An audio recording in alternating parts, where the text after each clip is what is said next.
ಕಂದಾಯ ಅಧಿಕಾರಿಗಳ ಕಳ್ಳಾಟಕ್ಕೆ ಬ್ರೇಕ್ ಬೀಳುವ ಕಾಲ ಸನ್ನಿಹಿತವಾಗಿದೆ. ಸಬ್ ರಿಜಿಸ್ಟ್ರಾರ್ಗಳಿಗೆ ಸರ್ಕಾರ ಭಿಕ್ಷಾ ಕೊಡಲಿಕ್ಕೆ ಮುಂದಾಗಿದೆ. ಕಂದಾಯ ಇಲಾಖೆಯಲ್ಲಿ ವರ್ಗಾವಣೆಯ ಕ್ರಾಂತಿಯನ್ನು ಮೊಳಗಿಸಲಿಕ್ಕೆ ಮುಂದಾಗಿದ್ದು ಭ್ರಷ್ಟಾಚಾರ ತಡೆಗೆ ಮಂತ್ರಿ ಮಾಸ್ಟರ್ ಪ್ಲಾನ್ ಮಾಡಿದ್ದಾರೆ.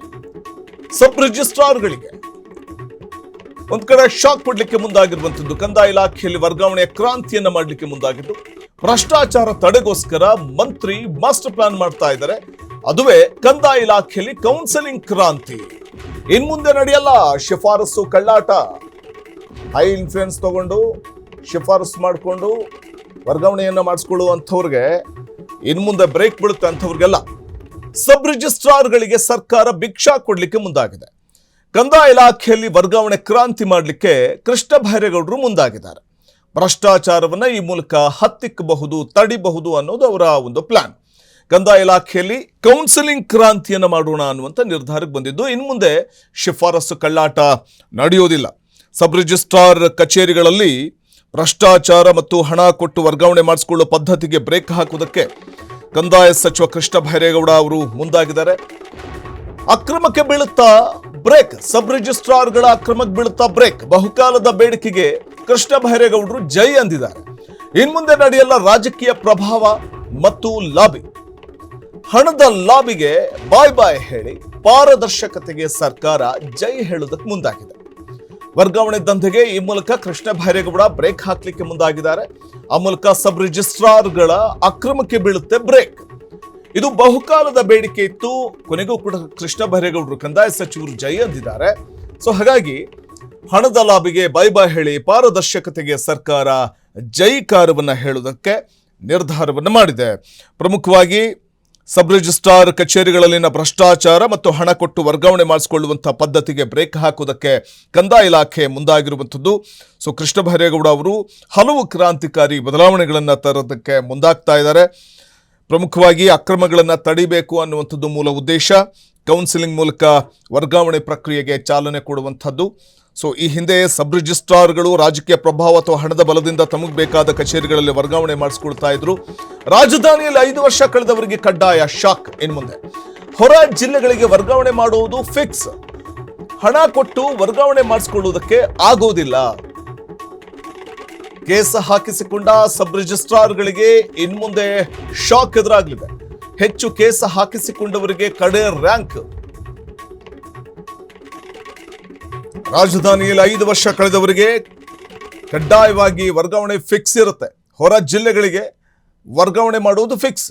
ಏನೋ ಹಣ ಕೊಟ್ಟು ವರ್ಗಾವಣೆ ಮಾಡಿಸ್ಕೊಳ್ಳೋದಕ್ಕಾಗೋದಿಲ್ಲ. ಇನ್ನು ಮುಂದೆ ಕೇಸ್ ಹಾಕಿಸಿಕೊಂಡ ಸಬ್ ರಿಜಿಸ್ಟ್ರಾರ್ಗಳಿಗೆ ಇನ್ನು ಮುಂದೆ ಶಾಕ್ ಎದುರಾಗೋದಂತೂ ಗ್ಯಾರಂಟಿ. ಯಾಕಂದರೆ ವರ್ಗಾವಣೆ ಪ್ರಕ್ರಿಯೆಯಲ್ಲಿ ಸಚಿವರು ಅಥವಾ ಅಧಿಕಾರಿಗಳ ಶಿಫಾರಸನ್ನು ಸಂಪೂರ್ಣವಾಗಿ ಕೈಬಿಡಲಾಗಿದ್ದು ಪಾರದರ್ಶಕತೆಯನ್ನು ತರುವುದಕ್ಕೆ ಮುಂದಾಗಿದ್ದಾರೆ ಕೃಷ್ಣ ಬೈರೇಗೌಡರು. ಬೆಂಗಳೂರಿನಂತಹ ಪ್ರಮುಖ ನಗರಗಳಲ್ಲಿ ಕಳೆದ 8 ವರ್ಷಗಳಲ್ಲಿ 5 ವರ್ಷಗಳ ಕಾಲ ಸೇವೆ ಸಲ್ಲಿಸಿದ ಸಬ್ ರಿಜಿಸ್ಟ್ರಾರ್ಗಳನ್ನು ಕಡ್ಡಾಯವಾಗಿ ವರ್ಗಾವಣೆ ಮಾಡಲಾಗುವುದು ಅನ್ನುವಂಥದ್ದು ಕೃಷ್ಣ ಬೈರೇಗೌಡರು ಹೇಳ್ತಾ ಇರುವಂಥ ಮಾತು. ಗಮನಿಸ್ತಾ ಹೋಗಬೇಕಾಗುತ್ತೆ. ರಜೆ ದಿನಗಳಲ್ಲೂ ಸಬ್ ರಿಜಿಸ್ಟ್ರಾರ್ ಕಚೇರಿ ತೆರೆಯುವ ನಿರ್ಧಾರದಿಂದ ಸಾಮಾನ್ಯ ಜನರಿಗಾಗುವಂಥ ಅನುಕೂಲಗಳು ಇದೆಲ್ಲವನ್ನು ಗಮನದಲ್ಲಿಟ್ಟುಕೊಂಡು ಪ್ರಮುಖವಾಗಿ ನಿರ್ಧಾರವನ್ನು ತೆಗೆದುಕೊಳ್ಳೋದಕ್ಕೆ ಮುಂದಾಗಿರುವಂಥದ್ದು. ಯಾಕಂದರೆ ಹಣ ಕೊಟ್ಟರೆ ಮಾತ್ರ ಕೆಲಸ ಆಗುತ್ತೆ ಅನ್ನುವಂಥ ಸಾರ್ವಜನಿಕರ ದೂರಿಗೂ ಕೂಡ ಸ್ಪಂದಿಸ್ತಾ ಇರುವಂಥದ್ದು ಕಂದಾಯ ಇಲಾಖೆ. ಸೊ ಹಾಗಾಗಿ 2.0 ಮತ್ತು ಆನ್ಲೈನ್ ಸೌಲಭ್ಯಗಳಿಂದ ಪರಿಹಾರವನ್ನು ನೀಡಬಹುದು ಅನ್ನುವಂಥ ಒಂದು ನಿಟ್ಟಿನಲ್ಲೂ ಕೂಡ ಕೃಷ್ಣ ಬೈರೇಗೌಡರು ಮಹತ್ವದ ಹೆಜ್ಜೆಯನ್ನು ಇಟ್ಟಿದ್ದಾರೆ. ಆ ಮೂಲಕ ಪಾರದರ್ಶಕತೆಯನ್ನು ತರಬೇಕು. ರಾಜಕೀಯ ಪ್ರಭಾವ ಇರುವಂಥ ಅಧಿಕಾರಿಗಳನ್ನು ದೂರದ ಊರುಗಳಿಗೆ ವರ್ಗಾವಣೆ ಮಾಡಲು ಕೂಡ ಸರ್ಕಾರ ಇದೀಗ ಮುಂದಾಗ್ತಾ ಇರುವಂಥದ್ದು. ಆದರೆ ಸರ್ಕಾರಕ್ಕೆ ಇದು ಒಂದು ರೀತಿಯಲ್ಲಿ ಚಾಲೆಂಜಿಂಗ್, ದೊಡ್ಡ ಸವಾಲು. ಇನ್ನು ಹೆಚ್ಚು ಕೇಸ್ ಹಾಕಿಸ್ಕೊಂಡವರಿಗೆ ಕಡೆ ರ್ಯಾಂಕ್ ಇರುತ್ತೆ. ಸೊ ಇದು ನಾವು ಇಲ್ಲಿ ಗಮನಿಸಬೇಕಾಗುತ್ತೆ. 5 ವರ್ಷ ರಾಜಧಾನಿಯಲ್ಲೇ ಇದ್ದಂಥವ್ರಿಗೆ ಶಾಕ್ ಎದುರಾಗುತ್ತೆ. ಹೊರ ಜಿಲ್ಲೆಗಳಿಗೆ ವರ್ಗಾವಣೆ ಮಾಡುವುದು ಫಿಕ್ಸ್ ಅಂಥವ್ರನ್ನ ಅನ್ನುವಂಥದ್ದು ಕೃಷ್ಣ ಬೈರೇಗೌಡರು ಹೇಳಿರುವಂಥ ಮಾತು. ಇನ್ನು ಕೆಲವರು ಹಣ ಕೊಟ್ಟು ಹೈ ಇನ್ಫ್ಲೂಯೆನ್ಸ್ ಮಾಡಿಕೊಂಡು ತಾವು ಇದ್ದ ಜಾಗದಲ್ಲೇ 7-8 ವರ್ಷ ಮೊಕ್ಕಾಮ ಹೂಡಿರ್ತಾರೆ. ಅಂಥವ್ರಿಗೂ ಕೂಡ ಶಾಕ್ ಕೊಡಲಿಕ್ಕೆ ಕಂದಾಯ ಇಲಾಖೆ ಮುಂದಾಗಿದೆ. ಸೊ ಇದು ಒಂದು ರೀತಿ ಆಡಳಿತದಲ್ಲಿ ಅಥವಾ ಕಂದಾಯ ಇಲಾಖೆಯಲ್ಲಿ ಪಾರದರ್ಶಕತೆಯನ್ನು ತರಲಿಕ್ಕೆ ಇದು ಸಹಕಾರಿಯಾಗುತ್ತೆ ಅಂತಲೇ ಭಾವಿಸಿದೆ ಕಂದಾಯ ಇಲಾಖೆ. ಸೊ ಹಾಗಾಗಿ ಇನ್ನು ಮುಂದೆ ರಾಜಕೀಯ ಪ್ರಭಾವ ಅಥವಾ ಹೈ ಇನ್ಫ್ಲುಯೆನ್ಸ್ ಮೂಲಕ ತಾವು ಇದ್ದ ಜಾಗದಲ್ಲೇ ಅಲ್ಲಿಯ ಮೊಕ್ಕಾಮ ಹೂಡುವಂಥದ್ದು, ಠಿಕಾಣಿ ಹೂಡುವಂಥದ್ದು, ಇವೆಲ್ಲದಕ್ಕೂ ಆಸ್ಪದ ಇರೋದೇ ಇಲ್ಲ.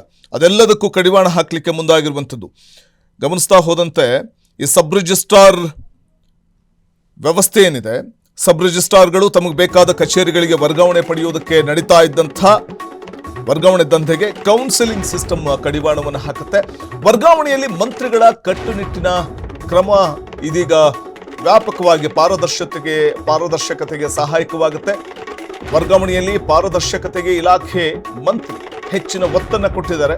ಖಾಲಿ ಇರುವ ಸ್ಥಳಗಳ ಪಟ್ಟಿಯ ಪ್ರದರ್ಶನವನ್ನ ಮಾಡಿದ್ದು ಆಯ್ಕೆಗೆ ಅವಕಾಶ ಕೂಡ ಇರುತ್ತೆ. ಬೆಂಗಳೂರಿನಲ್ಲಿ ಅಂಟಿಕೊಂಡು ಕುಳಿತಿದ್ದ ಅಧಿಕಾರಿಗಳಿಗೆ ಇದು ಒಂದು ರೀತಿಯಲ್ಲಿ ಚಡಿ ಹೇಟು ಕೊಟ್ಟಂತೆ. ಒಂದೇ ಕಡೆ 5 ವರ್ಷದ ಸೇವೆ ಮೀರಿದ್ರೆ ವರ್ಗಾವಣೆ ಕಡ್ಡಾಯ ಅಂತ ಹೇಳಿದ್ದು. ಭ್ರಷ್ಟಾಚಾರದ ಆರೋಪ ಹೊತ್ತ ಅಧಿಕಾರಿಗಳಿಗೆ ಕಡೆಯ ಸ್ಥಾನದ ಆದ್ಯತೆ ಇರುತ್ತೆ. ಇನ್ನು ಕಂದಾಯ ಪಾರದರ್ಶಕತೆಗೆ ಸಚಿವ ಸಂಪುಟ ನೀಡಿರುವಂತಹ ಗ್ರೀನ್ ಸಿಗ್ನಲ್ ಇದು. ಈ ಕುರಿತು ಮತ್ತಷ್ಟು ಮಾಹಿತಿಯನ್ನ ಪಡೆಯೋಣ ನಮ್ಮ ಪ್ರತಿನಿಧಿ ರೋಹನ್ ಅವರಿಂದ. ರೋಹನ್, ಒಂದು ಕಡೆ ಕಂದಾಯ ಇಲಾಖೆ ಈ ಮಹತ್ವದ ನಿರ್ಧಾರವನ್ನ ತೆಗೆದುಕೊಂಡಿರುವಂಥದ್ದು, ಆ ಮೂಲಕ ಡಿಜಿಟಲ್ ಕ್ರಾಂತಿಗೆ ಯಾವ ರೀತಿ ಮುಂದಾಗ್ತಾ ಇದೆ? ಯಾಕಂದ್ರೆ ಹೈ ಇನ್ಫ್ಲುಯೆನ್ಸ್ ಮೂಲಕ ಒಂದೇ ಕಡೆ ಠಿಕಾಣೆ ಹೂಡಿರ್ತಾರಲ್ಲ, ಅವ್ರಿಗೆ ಒಂದು ರೀತಿ ಚಡಿಯೇಟ್ ಕೊಟ್ಟಂತಲ್ವೇ ಇದು?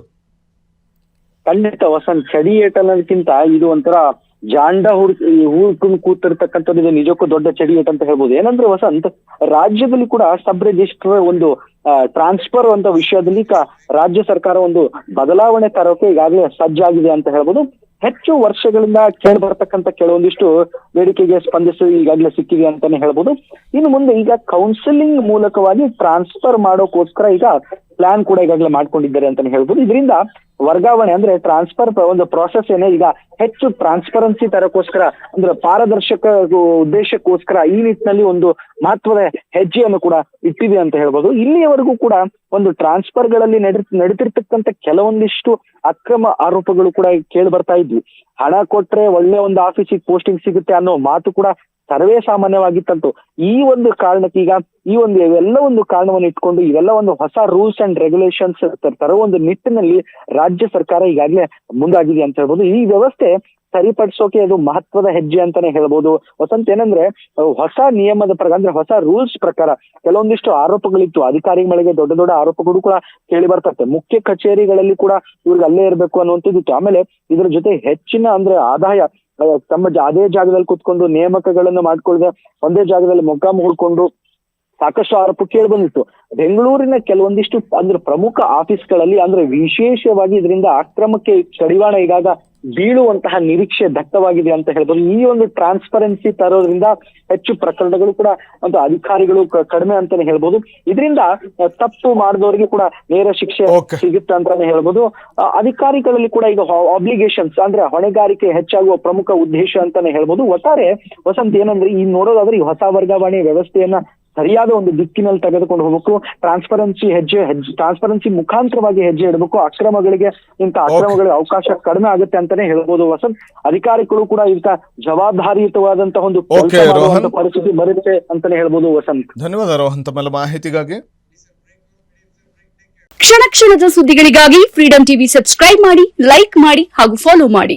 ಹೊಸ ಸುದ್ದಿಗಳ ನೋಟಿಫಿಕೇಶನ್ಗಾಗಿ ಬೆಲ್ ಐಕಾನ್ ಮೇಲೆ ಕ್ಲಿಕ್ ಮಾಡಿ.